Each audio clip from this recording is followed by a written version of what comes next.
Salut à tous, mon bureau Linux. Chaque vendredi sous mon Lenovo Tiny, je fais des mises à jour donc sur la PC Linux OS. Et aujourd'hui, j'ai donc VirtualBox qui passe à la version 7.0.20 à la version 7.1 ainsi que les additions invitées. Donc je vais vous montrer comment je fais sur cette distribution pour mettre à niveau VirtualBox puisque c'est une version on va dire majeure. On voit aussi que le site internet a complètement changé, donc il y a une refonte. Donc si on veut télécharger VirtualBox, donc on a des paquets ainsi que le pack d'extension. Dans la partie distribution Linux, on se retrouve ici. Donc je reviens donc sur la page principale. Donc il y a tout ce qui est communautaire, entraînement, documentation, etc. Donc on a donc Recent Release, donc les dernières sorties. Et là on voit que sortie donc le 11 septembre 2024, ils ont choisi on va dire une bonne date. Donc la version 7.1.0. qui est une mise à jour, on va dire, importante. Donc, le changelog, si on veut voir les détails de cette version 7.1, donc on voit déjà qu'il y a GUI, donc ils ont modifié donc l'apparence qui est plus moderne de VirtualBox. Et concernant Linux, ils ont ajouté donc le support de Wayland pour le presse-papier. Donc il y a d'autres améliorations, je vous laisse découvrir par vous-même donc le nouveau site de VirtualBox ainsi que les améliorations qui ont été apportées dans cette version donc 7.1. Donc je lance VirtualBox et ici donc on a donc l'ancienne version puisque je suis à la version 7.0.20. Donc on va maintenant passer à la version 7.1. Donc sous la PC Linux OS, je vais dans Control Center et on a un programme donc Get VirtualBox, donc VirtualBox Manager. Je le lance, et bien sûr, il a besoin des droits root pour se lancer. Et là, il me dit, est-ce que je veux donc installer ou faire la mise à jour de VirtualBox? Donc, je valide. Donc, depuis VirtualBox, OK, des serveurs.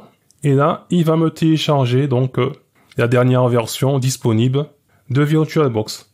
Donc, la version précédente détectée, je dois la désinstaller avant de procéder. Donc, je fais oui. Donc, il désinstalle donc la version 7.0.20 et après, il va m'installer donc la nouvelle version 7.1.0. Donc, finalisation de l'installation. Il a installé donc le pack d'extension et maintenant donc mon VirtualBox a été mis à jour. Donc, chose très importante, je dois donc redémarrer la machine afin de profiter de cette nouvelle version 7.1 de VirtualBox. Donc on se retrouve après le reboot de la machine. Alors oui, j'ai testé un petit peu cette nouvelle version de VirtualBox 7.1.0. Sur cette page ici, il n'y a pas de changement. C'est lorsqu'on va donc créer donc une nouvelle VM. Donc là, on aura donc voilà donc des lignes qui sont surlignées. Donc là, on veut donc le nom du système. Donc je vais mettre Linux et après donc le type, ça n'a pas changé. Et c'est ici où avant on avait des noms de distribution avec du 32 bits ou du 64 bits. Ça a disparu. Et j'ai même l'impression que la liste ici a été raccourcie. Et si je pars sur Arch Linux, eh bien c'est en dessous que je vais pouvoir sélectionner du 32 bits ou du 64 bits.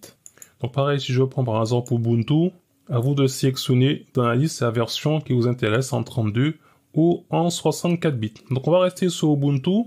Et il y a aussi donc une Intended Install. Donc ça, on peut passer. Au niveau du hardware, donc je vais mettre 4 Go de RAM et 4 CPU. C'est ici qu'on peut donc activer le FI. Et la partie disque, je laisse ainsi par défaut. Et donc le changement que je vois personnellement, c'est dans la partie configuration. Puisqu'une fois que vous avez créé votre VM, vous aurez besoin de la configurer. Et lorsqu'on va dans configuration, on voit que la configuration est maintenant séparé. Donc soit on a un mode basique ou un mode expert. Donc là je suis sur le mode expert, donc dans la partie générale. Donc j'ai bien accès au chiffrement de disque, mais lorsque je passe sur le mode général, j'ai plus accès. Donc pareil pour le système.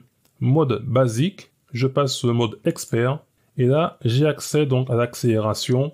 J'ai accès, on va dire, je peux activer ou pas le Secure Boot. Donc voilà, donc pour moi ce sont des accès qu'on avait déjà avant dans l'ancienne version. Donc là je passe sur le mode expert où là j'ai accès donc au contrôleur graphique ou si je veux ou non activer donc l'accélération 3D. Je passe sur le mode basique Et dans l'affichage, eh bien, j'ai plus donc l'accélération 3D, etc. Donc pour moi, le mode basique, c'est un peu un mode castré, on va dire, des paramètres, on va dire, avancés, on va dire, de VirtualBox, des paramètres qu'on avait déjà accès directement dans la version précédente. Donc peut-être qu'il y a un but pour l'équipe qui est derrière VirtualBox. On verra si c'est toujours comme cela une fois qu'on aura la version 7.1.1 de VirtualBox. En tout cas, pour le moment, les changements que je vois, c'est au niveau des paramètres, puisqu'on a maintenant un mode basique et un mode expert. Donc là, je fais donc annuler. Donc je relance une VM, donc par exemple la Big Linux Nom. Et là, on va pouvoir voir le nouveau logo. Il était rapide de VirtualBox. Je vous le mettrai quand je ferai la vignette de la vidéo. Je vais prendre cette image pour cette version 7.1.0 de VirtualBox, qui est une mise à jour majeure. Et la grosse différence que je vois, c'est au niveau des paramètres, puisque maintenant, dans les paramètres, on a soit un mode basique ou un mode expert. Avec le mode basique, vous n'aurez pas tous les paramètres. Et le mode expert, pour moi, c'est le mode où on avait accès à tout dans la version précédente. Donc là, on voit qu'avec cette version de Big Linux Nom, détecte que j'avais donc un... Voilà, donc là, je vais essayer de déplier. Donc ici, il me dit qu'il faut que je mette à jour les additions invitées, puisque j'ai une version donc dessus en 7.0.20, donc l'ancienne version, et il détecte que mon VirtualBox est en version 7.1.0. Donc du coup, j'aurai donc une petite mise à jour des additions invitées à faire sur cette Big Linux version Nom. Donc voilà, avec Wayland. Donc il y a aussi XFCE qui est disponible. Voilà, sur cette distribution. En tout cas, le plus important pour moi, c'est que mes VM se lancent. Et comme je vous ai dit, le gros changement qu'il y a, en tout cas, c'est le logo qu'on voit lorsqu'on lance donc VirtualBox. Voilà ce logo. Donc ça fait vraiment du changement. Et pour le reste, c'est du classique.